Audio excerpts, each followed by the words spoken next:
Hello and welcome back to So This is Thailand. I'm Johan Wimonchalau. Swadee krap. I'm Thapani Manawet. Sawadee ka. And I'm Belinda Skinner. Sawadee ka. And as you can tell, once again, Belinda is joining us in the studio as Valerie is out for these couple days.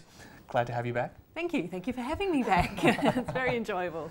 Well, it's been a great week so far, I think, apart from what we've been covering a lot, talking about traffic in the rain, but nonetheless, fairly good.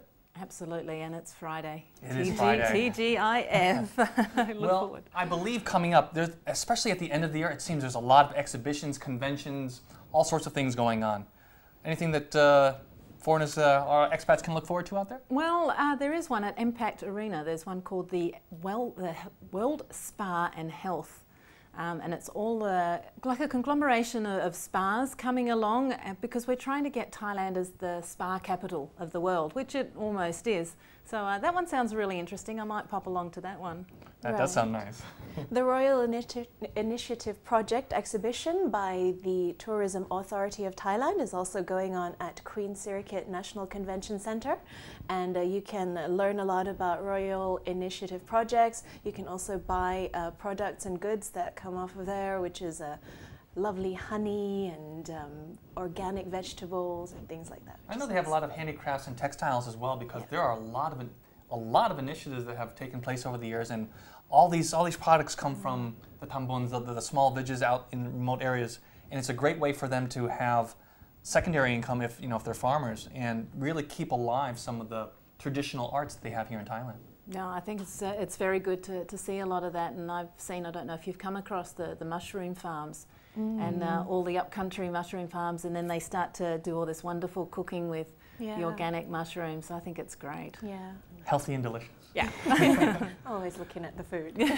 And for all the younger generation, or those who have never grown up, there's also the Thai Game Mania 2012 for all you people who love the video games, whether it's on a PC or a console.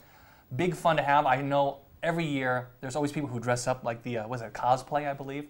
So you might see some of your favorite video game heroine and heroes as well, but it's a lot of fun to see the latest technology and the latest games. That would be quite interesting. I think I might go along to something like that because I'm not very good on the techno. For me, for games, it was Pac-Man and Space Invaders. I think that was my era. Well, I remember when Pong came out, so yes. That doesn't date me too badly, but... I'm more of the Mario and Luigi age. Yay! Well, talk of the town today, what do we have on the list? Right, well, first up, the Bangkok Transit System, or the BTS, has been coming in very handy on those traffic-filled days.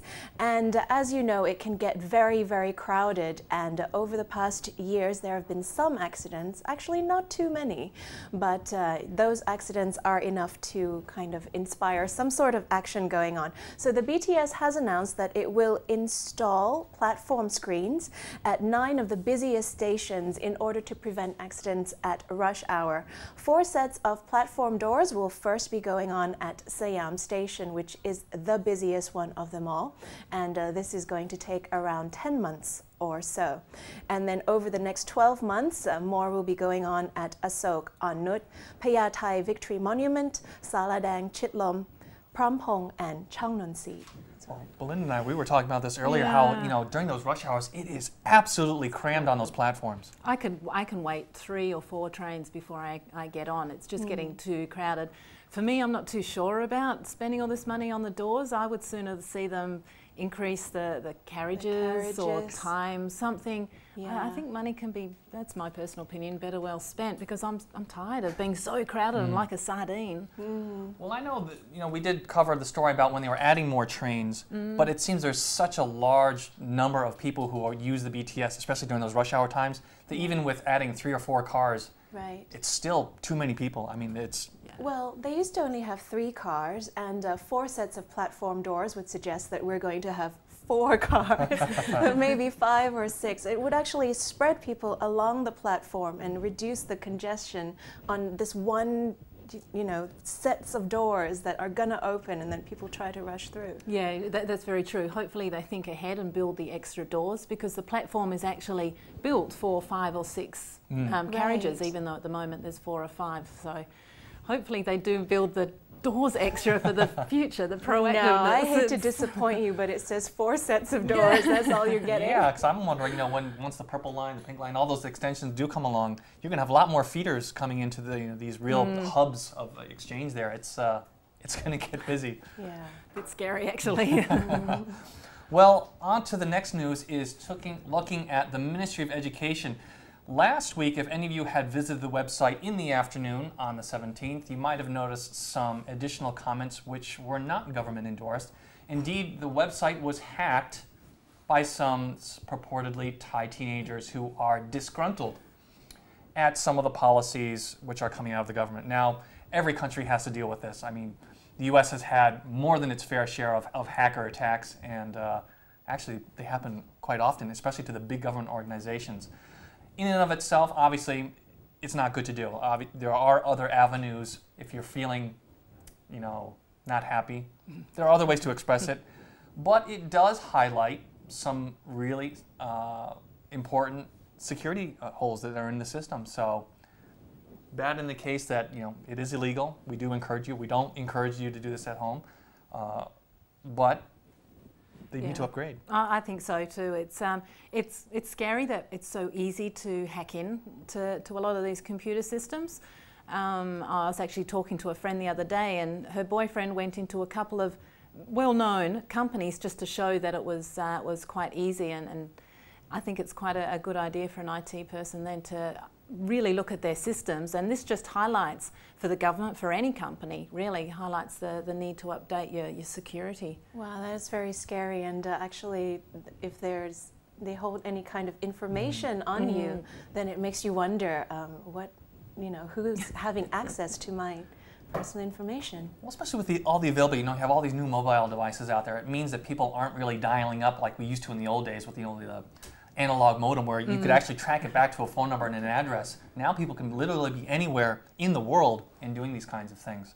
So very scary, isn't it? Yes, it can. But they're focusing on these, you know, these teenagers, saying the teenagers are being rebellious and they're using, you know, inappropriate language, and they're kind of gone off on the wrong tangent. They really should be focusing back on the security, and they're teenagers. That's normal behaviour. You should have an opinion. Well, actually, if they manage to hack a government website, it means they're actually very skilled at IT. Yes. You should start to employ them for more useful purposes. That's my 2 cents. Right, onwards to more good news. We're looking at the Ministry of Tourism and Sports, who have announced that they're going to spend 10 million baht to open up more tourist centers. All 7 of them actually are going to be open in the main tourist hubs around Thailand in other provinces in order to tackle complaints about frauds and scams and too expensive merchandise and people being tricked here and there. Those tourist centers are going to be opening up in Chiang Mai, Chiang Rai, Khon Kaen, Hat Yai, Samui, and the city of Pattaya. At the moment, there's only 2 centers, and they are located, guess where? I have no idea, to tell you the truth. Bangkok's number 1. Okay, but you don't get full points. Right, they are in Bangkok and only located at the airports in Don Mueang Airport and Suvarnabhumi Airport. So imagine if you were a tourist and wanted to complain very, very badly, you'd have to go all the way out to the airports to make your complaint and then come back and do more sightseeing. So they are going to be opening up more centers, and 100 officers will be on hand for 24-hour service, offering 4 languages for you to complain about: English, Korean, Russian, and Chinese. Well, at least they're doing something good. I am still a bit worried that the airport, and I never knew about it. I mean, what if? Yeah, you're right. Why would you go all the way out to Suvarnabhumi to make a complaint, and why would you complain on your way out? But it is a really good idea, because I don't like being scammed, and I don't like seeing tourists being scammed as well. And we hear a lot, the jet skis and hotel prices and all sorts of things like that. So it's, I think it's a great initiative. Hopefully it does some good. Yeah, and with all the promotions that Thailand is doing in order to, make Thailand the destination here in Southeast Asia as well.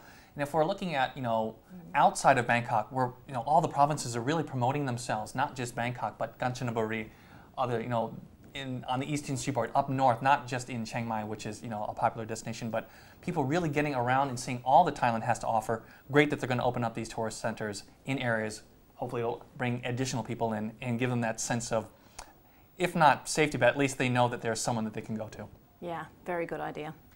Well, I guess rounding out the talk of the town is something which you might also have heard about. It's the proposed dam in Saraburi, which is actually in Laos, but being built by a Thai firm, and the power, about 1 billion watts, being shipped into Thailand. Well, not shipped, but transmitted into Thailand. Now, the problem with this dam is, obviously, if you're building a dam on the Mekong River, you're affecting everyone downstream. And a lot of the NGOs and the residents, the communities along the river are saying you will kill, not literally, but you will literally kill our lifestyle there, affecting not only their livelihood, but the natural environment as well. They're saying you're going to disrupt migration of the fish. You're going to destroy some of the natural habitats of the flora and the fauna out there as well. So not just Thailand, Vietnam also saying, hey, we're downstream. This is really going to be a negative impact on us. It'll be interesting to see how they're going to resolve this, because obviously the Mekong is really the lifeblood of all the countries on both sides. Yeah, very true. It's quite scary. I mean, a good thing, power is a very good thing, and building dams is also very good. You know, like it does have its pros, but have they really looked at the cons? You know, the fish supply and the ecological aspect on it. What concerns me is, why haven't they done any expert? Have they done any expert advice? Or well, Laos, the Laotian government did say, they did hire external experts to come in, and they claim that there will be no negative impacts. Now, I kind of find that hard to believe. There's always some sort of... There's always got to be something, absolutely. Yeah, and we happen to be downstream, actually. Yeah. But on the flip side, because of the lots and lots of rain and oncoming floods, there are some people who are arguing for this dam to kind of cut off some of the water coming down as well. So this is the flip side of the argument. Well, okay, yeah, I suppose that's very true. Didn't think about the flood situation as well, so maybe they can look at that as well. Well, we will be following this in case there have been any major changes in the decisions being made, but coming up, I believe, Valerie, even though she's not in the studio, she's still with us in VTalk. Okay, so yes, coming up, Valerie is going to show us her expertise, and she's talking to two famous people, Kat and Nat. And these people are very well known in Thailand for their advice, and they have set up a website. And it's all about Thailand, what you can do here, what sort of tours, what spas, anything somebody wants to know about being in Thailand. And that's also very good for people who are coming over here, who want to plan trips, and the people who are here as well. Sometimes we don't get to hear everything that's about. We don't want to go to all the touristy places. So I'd stay tuned and let's find out some more.